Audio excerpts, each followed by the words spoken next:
शिव और शक्ति के नाम से एक दीपक लगा देना है, क्योंकि इस नवरात्रि में माँ जगत जननी आदि शक्ति की आराधना करने का ऐसा विशेष दिव्य दिन हो ही नहीं सकता।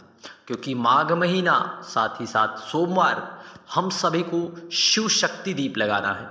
शिव और शक्ति का दीप लगा देने से हमारे जीवन में एक आनंद की अनुभूति होगी, एक चमत्कार का अनुभव होगा।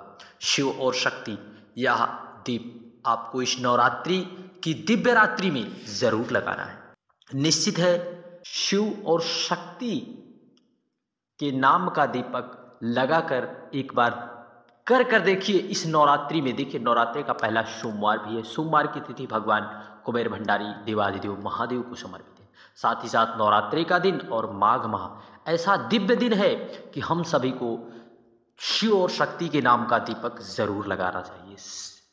श्री शिवाय नमस्तुभ्यम, हर हर महादेव, जय महाकाल। कैसे हैं आप सब? आज का हम सभी का एक नए वीडियो में स्वागत है। देखिए, हम सभी लोग को पता है कि नवरात्रि, गुप्त नवरात्रि के बड़े पवित्र पावन दिन चल रहे हैं।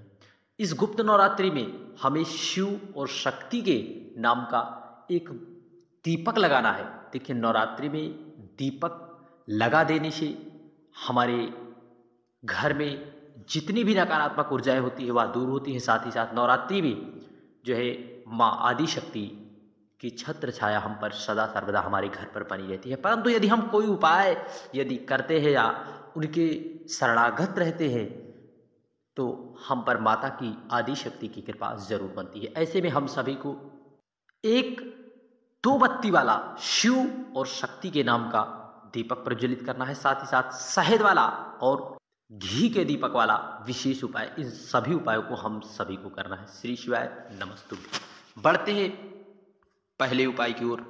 हम सभी को लेना है इस प्रकार से दीपक। इसमें डालना है गौ माता के दूध से बने घी को। अब कहोगे इस तरह से दीपक तो हम रोज लेते आ रहे हैं, तुम क्या नया बता रहे हो?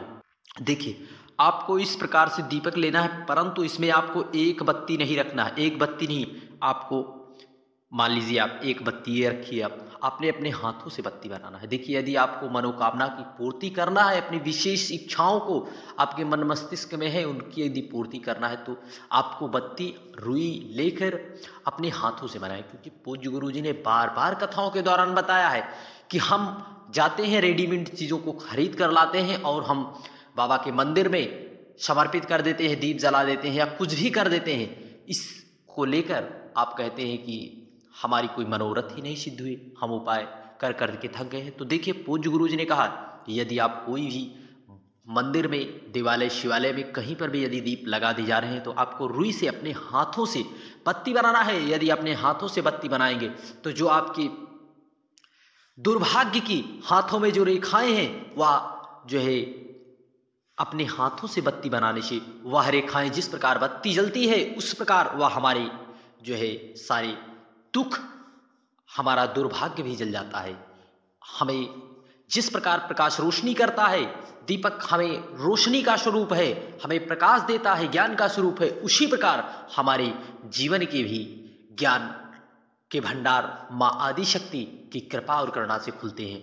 तो अपने हाथों से बत्ती बनाना है। आपको एक बत्ती आप ले लिए, फिर आपको इसी पर जो है दूसरी बत्ती आपको रख देना है, इसी पर दूसरी बत्ती, फिर आपको जो है पूरी बत्ती को मिला लेना है। पूरी बत्ती को आप दोनों को मिला ले, फिर आपको इसमें जो है उस बत्ती का उसमें आपको प्रयोग करना है और इस दीपक को लेकर पहुंच जाना है श्री शिवाय नमस्तुभ्यं कहते हुए, या फिर कोई माँ की आराधना के लिए जो है माता आदि शक्ति की आराधना के लिए जो है नवरात्रि के दिव्य रात्रि में करना है। क्योंकि नवरात्रि में दिव्य रात्रि में करने से जो है माता की शक्तियों का प्रभाव कई गुना बढ़ जाता है नवरात्रि में जो है। तो इसलिए हमें इस दीपक को लेकर पहुंच जाना है कहाँ पर? घर के मंदिर में या फिर माँ आदि शक्ति के मंदिर में। आप उस दीपक को लेकर पहुंच जाए अपने घर के मंदिर। बहुत से लोग आपको देखिए इस इस प्रकार से दीपक आपको दिखा दिए होंगे कि आपको इस प्रकार से दीपक रखना है। देखिए, ऐसा दीपक नहीं रखना है। बहुत से लोगों ने आपको दिखाया होगा और समझाया भी होगा इस तरह करना, इस तरह। देखिए, आपको जिस प्रकार से बताया गया, 2 बत्ती अर्थात दोनों बत्ती को एक कर लेना। शिव और शक्ति अर्थात शिव और शक्ति का स्वरूप का दीपक, उनके नाम से आपको दीपक लगाना है। तो इस दीपक को अपने घर के मंदिर में प्रदोष काल में अर्थात शाम के समय, रात्रि में, दिव्य रात्रि में, उस दीपक को आपके घर में जो भी माता का मंदिर है वहां पर आपको उस दीपक को प्रज्वलित कर देना है, या अपने घर के मंदिर में प्रज्वलित कर कर एक बार कर देखिए। माँ आदिशक्ति, शिव और शक्ति के नाम का दीपक हमें आनंद प्रदान करेगा। निश्चित है यह नवरात्रि के, गुप्त नवरात्रि के दिव्य रात्रि में इस उपाय को कर लेने से माँ आदिशक्ति की कृपा के साथ साथ शिव अर्थात भगवान कुबेर भंडारी की कृपा हम सभी को जरूर मिलती है। जितनी भी हमारे घर में नकारात्मक ऊर्जाएं हैं, नकारात्मक ऊर्जाएं तो दूर होती हैं, साथ ही साथ माँ की कृपा विशेष रूप से हमें प्राप्त होती है। इसलिए ऐसा सोमवार का पवित्र दिन है, नवरात्रि के दिव्य रात्रि में इस उपाय को करने से हमें बिल्कुल भी नहीं चूकना है। श्री शिवाय नमस्तुभ्यम, हर हर महादेव, जय महाकाल। पढ़ते हैं अगले उपाय की ओर। अगला उपाय पूज्य गुरु जी ने एक विशेष और दिव्य उपाय बताया था हाल ही की कथा में, जो है बिल्कुल श्री पातालेश्वर शिव महापुराण कथा में पूज्य गुरु जी ने एक बिल्कुल अचूक और दिव्य और नया उपाय बताया था। अब कहोगे यह उपाय पूज्य गुरु जी ने बताया, इसका क्या फल है? देखिए, इसका फल यह है कि हम सभी लोग किसी भी पूजा पाठ अनुष्ठान या कहीं पर मंदिर में जाते हैं तो हमें अक्षत के दाने अवश्य ले जाने होते हैं। तो ऐसे में यदि आप, पूज्य गुरु जी ने बताया कि आपको पारिजात के पुष्प से यह उपाय करना है, या फिर आपको शमी पत्र से उपाय करना है, या फिर कुछ ऐसी चीज़ें भगवान शिव को समर्पित हैं जो कि बहुत प्रिय हैं और हमें आसानी से मिल ही नहीं पाती, तो हमें उसके स्थान पर क्या चीज़ समर्पित कर देने से बाबा देवादिदेव महादेव की कृपा सदा सर्वदा उसी प्रकार मिलती है यदि हम उस चीज़ को ना समर्पित कर किसी दूसरी चीज़ को समर्पित कर दें।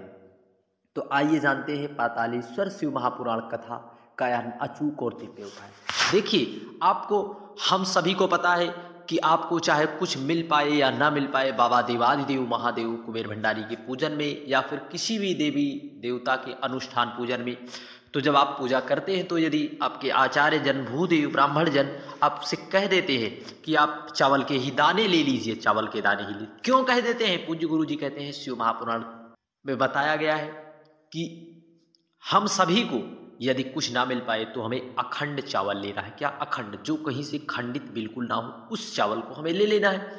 उस चावल के स्थान पर आपको चाहे कुछ भी ना मिल पाए, यदि आपके पास चावल का अखंड दाना है, अक्षत स्वरूप है, जिसका कभी क्षय नहीं होता, उसके द्वारा प्राप्त हुए पुण्य का कभी लोक परलोक में कभी भी क्षय नहीं होता, तो हमें उस अक्षत को ले लेना है और अक्षत को भी समर्पित कर देने से देवादिदेव महादेव की कृपा जरूर बनती है। तो आइए जानते हैं, इस प्रकार से हमें अक्षत के 7 दाने लेना है और 7 दाने को लेकर हमें किसी भी पवित्र वृक्ष, चाहे आप बेल का वृक्ष हो या फिर पीपल का वृक्ष हो या फिर वट का वृक्ष हो, इन पवित्र वृक्षों पर 7 चावल के अखंड दाने समर्पित कर देने से जो है बाबा देवादिदेव महादेव की कृपा हम सभी पर सदा सर्वदा बनी रहती है। चाहे आप मंदिर जा पाएँ या ना जा पाएँ, मंदिर किसी भी दिन यदि आपको किसी कारणवश मंदिर ना जा पाए तो आप यदि 7 चावल के दाने को किसी भी पवित्र वृक्ष के नीचे यदि समर्पित कर देते हैं तो निश्चित है बाबा की कृपा सदा सर्वदा हम पर उसी प्रकार बनी रहती है जिस प्रकार हम मंदिर जाते हैं उसी प्रकार। इसलिए हमें 7 चावल के दाने वाला विशेष उपाय आप चाहो तो सोमवार के दिन से ही करना प्रारंभ कर सकते हो। आप यदि प्रतिदिन करते हैं तो निश्चित है लाभ जरूर होगा, या फिर आप हफ्ते में सोमवार के सोमवार ही कर लेते हैं, 3 से 4 सोमवार आप कर देखिए, जितनी भी आपकी जो भी मनोरथ होंगे वह जरूर सिद्ध होंगे। श्री शिवाय नमस्तुभ्यम, हर हर महादेव, जय महाकाल। वीडियो की जानकारी उपयोगी लगे चैनल को सब्सक्राइब करें, कमेंट में हर हर महादेव लिखना ना भूलें।